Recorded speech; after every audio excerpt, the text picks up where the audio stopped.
మన మట్టిపోయికి మిద్దె ముస్తాబు చేసేద్దామా? ఈ మిద్దెపై వంట పాత్రలు చక్కగా పెట్టుకోవచ్చు. మా చిన్నప్పుడు అమ్మమ్మ మట్టి ఇంట్లో మట్టి మిద్దె ఉండేది. మరలా ఇప్పుడు అస్సాం బ్రహ్మపుత్ర నది ద్వీపం మాజులిలో చూసా. వారి జీవన విధానం నన్ను చాలా ఆకట్టుకుంది. మనిషికి సకల సౌకర్యాలు అవసరమే లేదు, ఉన్నదానితో సంతోషంగా ప్రకృతితో కలిసి ఆనందంగా జీవించవచ్చు అని వారు చెప్పిన మాటలు నన్ను ఎంతగానో స్పందింపచేశాయి.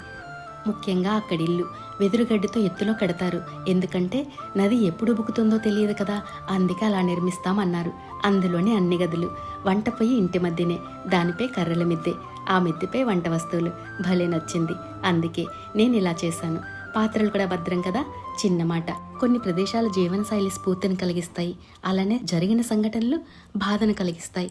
అలాంటిదే 2005 తుఫాను ఉగ్రరూపం దాల్చిన బ్రహ్మపుత్ర నది చాలా మంది సర్వస్వం కోల్పోయేలా చేసింది. ఆ ఘటన కోలుకొని నష్టం కలిగించినప్పటికీ ఆ ప్రాంతం వదిలి ఉండలేరన్న మాట నన్ను చాలా కదిలించింది.